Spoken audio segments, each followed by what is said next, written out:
E reja sjell të rënë edhe në fushën e turizmit. Këtë po bën Erisa Çakalli në Sarandë, një strukturë hotelerie trashëguar prej gjyshërve të saj. Ishte arsyeja e fortë e cila bëri që Erisa 3 vite më parë Suedin dhe Italin, ku studioi punoi, t'i sjell këtu duke punuar me qasje europiane në trull shqiptar. Çdo herë që vija shikoja përmirësime dhe potencialin që kishte dhe mundësit që ishin këtu për të investuar. Dhe fakti që unë kisha një pronë nga familja, e cila nuk po shfrytëzoi në formën ashtu siç duhet të ishte, duke parë dhe shëmbët që unë kisha parë jashtë, thash që okay, është momenti i dur që unë të kthehem dhe të bëj ndryshimet sipas vizionit tim. Në përgatitjet për këtë sezon që thuaj se ka nisur, në strukturën që menaxhon Erisa, duke sjell risi thotë se turisti do të gjejë kushte pushimi siç ata do të donin, gjë që ajo e di mirë se e njeh psikologjinë dhe kërkesat e tyre. Duke qenë se hoteli jonë është nga strukturat e para akomoduese në qytetin e Sarandës, operojmë që prej vitit 92 dhe unë jam brezi i tretë që kam trashëguar, këtë vit ne kemi bërë një rekonstruksion total të gjithë dhomave. Një koncept modern, duke ju përshtatur edhe stilit mesdhetar, duke parë gjatë viteve se çfarë mungonim nga komentet që merrnim nga klientët në vitet e shkuara, u përpoqëm që ato kërkesa ti shfaqim edhe në projektin për rekonstruksion. Kështu që shpresoj që këtë vit të vim në treg me një ofertë akoma më të mirë dhe t'i kënaqim akoma më shumë kërkesat e klientelës.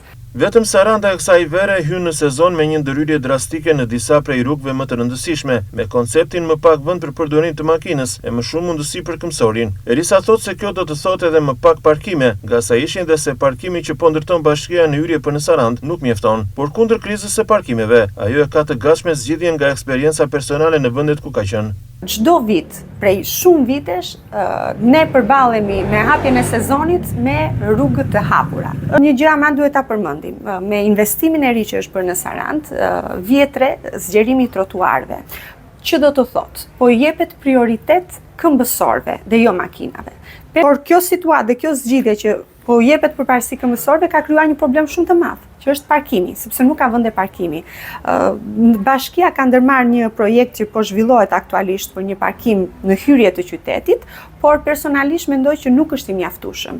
Në shumë vende europiane dhe kryeqytetet, në zonat e vjetra të qytetit ku nuk lejohen makinat, pra në sheshet qendrore ku ka hotele pafund, është për një zgjidhje dhe ndërmjet bizneseve private dhe hoteleve, që është shërbimi valet, që do të thotë klienti vjen në hotel, dorëzon çelësin e makinës dhe një personel i hotelit ose personeli jashtëm e zhvendos makinën në një parkim jashtë dhe klienti e merr në orën që ai ka vendosur dhe që e dëshiron.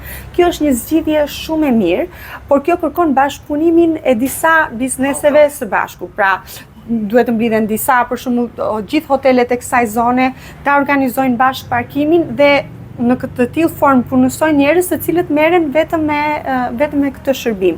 Për hotelet për pjesën larg Sarandës, të cilët nuk kanë akses menjëherë në bulevard apo në qendër, është gjithashtu një zgjidhje shumë e mirë. Pa ti organizon parkimin diku jashtë dhe klienti e përdor makinën vetëm atëherë kur është e nevojshme. Menaxhimi i hotelit duke i dhënë më shumë përdorim teknologjisë është një tjetër risi që Erisa po sjell. Ajo thotë se ka në dorë një aplikacion që turistët do t'i shkojnë në celularin e tyre për t'i shërbyer jo vetëm për akomodimin apo guidën që ofrohet, por për një zinxhir shërbimesh turistike. Aplikacioni i saj ka informacion turistik dhe ofertën komplekse, pa munguar oraret dhe çmimet e taksive dhe transporti publik në të gjithë Sarandën, e deri si e gjën si e merr shërbimin spitalor. Një aplikacion ku përfshihet gjithçka që turisti juaj është mësuar të marrë online në celular në vendin nga vjen.